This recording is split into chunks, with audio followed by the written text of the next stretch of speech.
What's up guys, Bogdan here and welcome to the Import-Export Hub channel.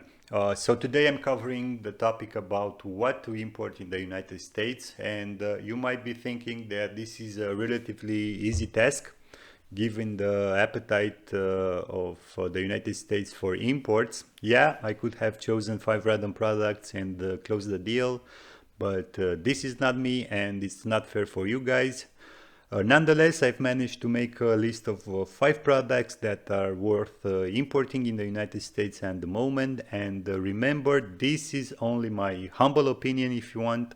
And I might be wrong as I don't know the market very well. I've been to the United States a couple of times, but visiting is not the same thing as knowing the market and especially having some useful insights about the market.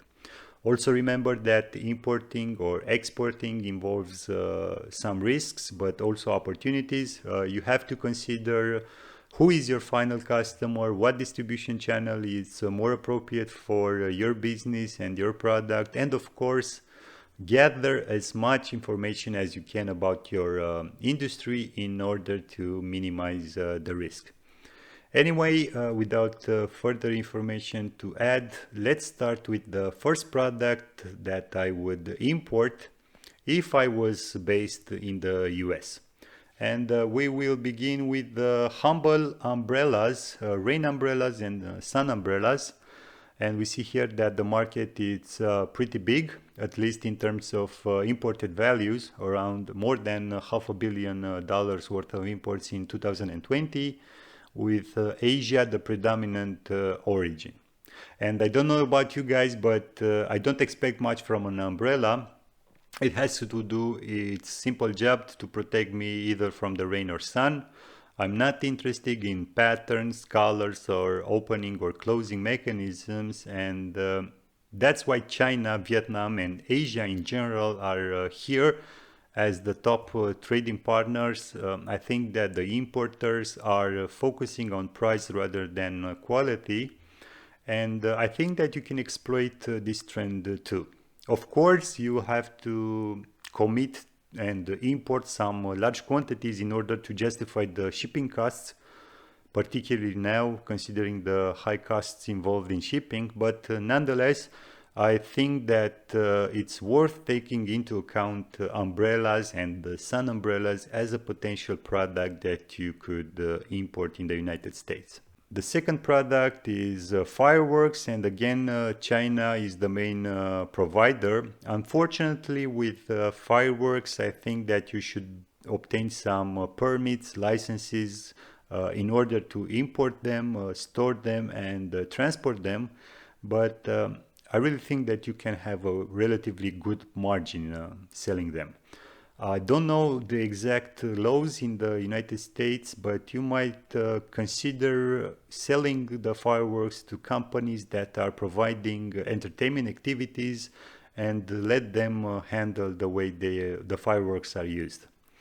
In Europe, it's a lot of red tape to import them, to store them. In Romania, for example, you are allowed to sell them 5 days a year around the New Year's Eve. In Italy, I saw that you can buy fireworks from basically any shop. So the idea is that every country with her own laws governing fireworks, but again, pay attention to the legal requirements for importing, storing, and transporting fireworks if you are considering importing them to the US.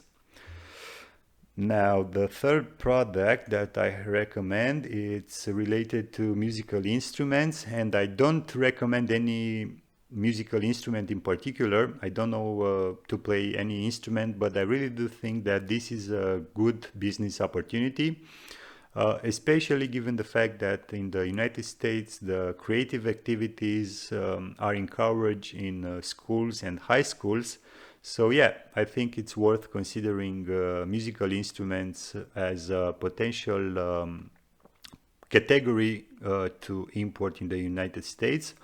You don't need to be a music enthusiast or something like this, but you can ask for some samples at the beginning. Then you can go with them to some music shop owners.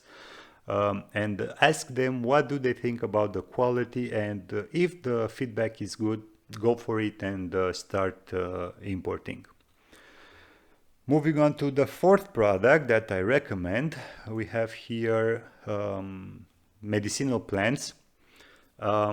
And remember, importing and exporting is not related only to the finished products. You have to consider the raw materials, the components, or the semi-finished products that are all in the import-export ecosystem, and the same applies to medicinal plants, because the pharma industry, the cosmetics industry, the food industry relies heavily on raw materials like medicinal plants.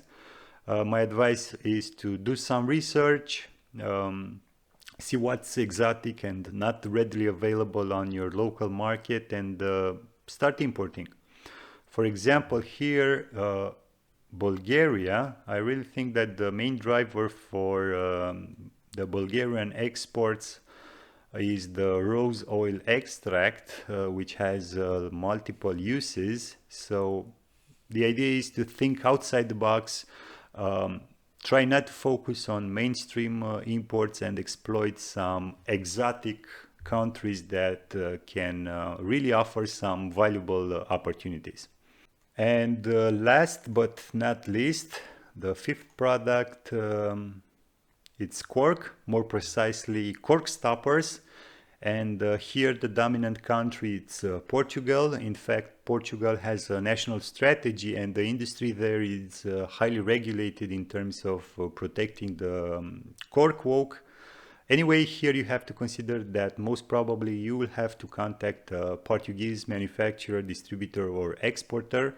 And if you are at the beginning, try to contact a relatively small one and ask for a distribution exclusivity, at least in your home state.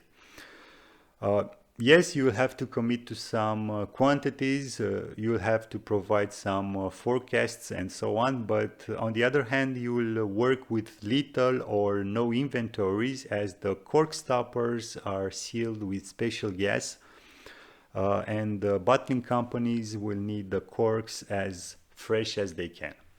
And yes, there are a couple of types of corks. Some are for the aging of wines and others for fast consumption wines. But I think it's fun to learn new things, and you'll have to be in constant contact with the winemakers and the bottlers. So yeah, I think it's worth considering cork stoppers as an interesting product to import in the United States. And before I end this video, remember that you will have to know your customer, be ready to take some risk, gather as much info about the industry in which you want to be active, try not to follow the mainstream trends, focus on niche products instead, and don't be afraid to source your million product or raw material in a country you didn't heard about, because from my opinion, that's where some of the biggest opportunities are. Okay, so that's it for today. Don't forget to comment in the section down below and smash the like and the subscribe buttons. Until next time, keep your business safe. Thanks.